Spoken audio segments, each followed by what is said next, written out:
Is it Hoth in here?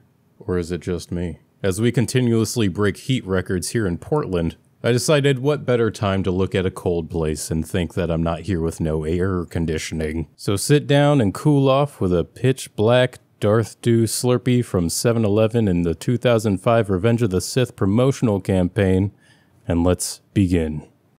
Hoth is the ice and snow planet that we see in Empire Strikes Back, devoid of human life forms. If we followed up every lead, we could... the Hoth system is supposed to be devoid of human forms. Hoth is in the Hoth system, which has a sun called Hoth, with an asteroid field nearby called the Hoth asteroid field. Hoth is all about that branding. Hoth's icy surface is shaped by the strong gravitational pull of its 3 moons, which pull the ice layers up into jagged shapes and mountains. The planet's surface is almost entirely a frozen ocean, except for some volcanoes here and there, some of them even active ones. The planet is also home to a rare type of spice called Lumni spice, which we talked about in our spice video. It's a fungal type of spice, and it's protected by massive dragon slugs who breathe f***ing fire. It's hot. It's the hottest thing on Hoth. Filming of Hoth actually took place in Finse, Norway. Now fill it up the top there, you're just sitting like a zombie, Phil. Make out you're doing something. Not only did this location portray Hoth in the movie, but DICE, the developers of Star Wars Battlefront, actually went back to Finse to get some other real-life locations for their Hoth map. Despite what you think of that game, that's pretty fucking cool. And I don't know how cold it is in Norway. It's probably pretty cold, but the average temperature on Hoth was around -61 degrees Celsius. It's pretty cold. Echo Base was built near the planet's equator, which averaged -32 degrees Celsius in daytime, but still got down to -60 at night.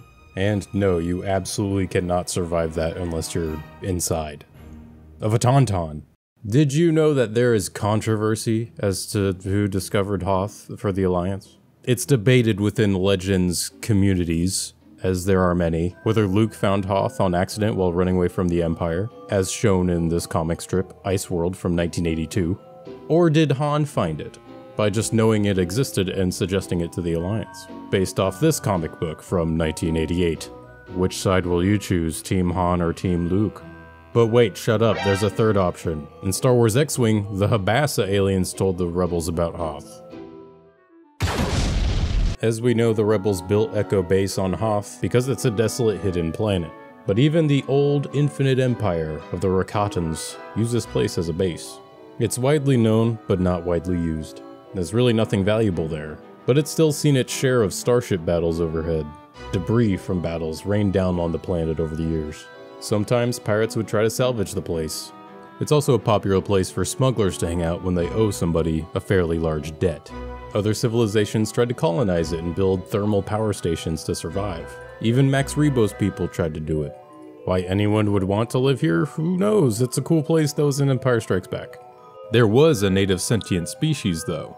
The Skell was a creation of a fan submitted to the Star Wars Galaxies magazine in a Design an Alien contest. All of these fan designs were eventually made canon by Leland Chee, the continuity manager at Lucasfilm at the time. So behold, all of the Design an Alien fan aliens. Go ahead and pause if you want to soak them all in.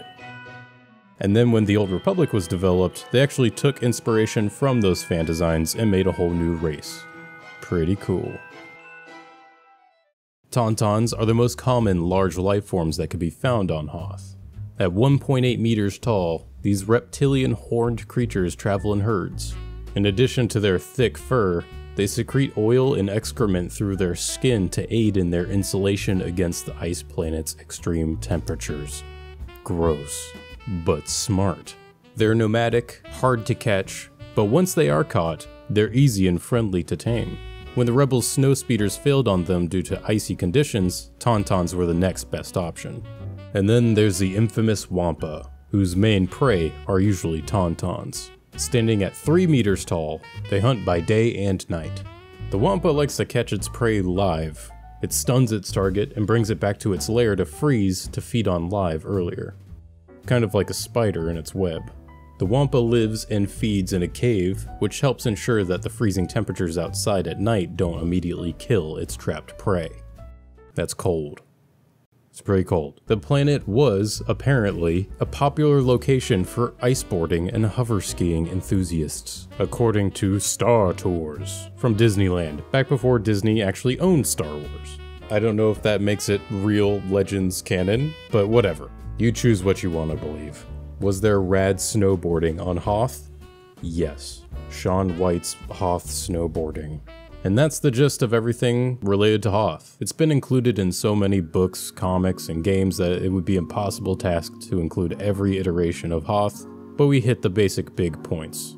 So thank you for watching. This was a quick one, but we got more coming down the pipeline. You can go to the Patreon to support the channel and get a behind the scenes look at the next videos. Shouts to my patrons for supporting this video's creation. Subscribe if you liked, comment on what you want to know about in Star Wars Legends, and I'll see you guys next time. The legend will never die.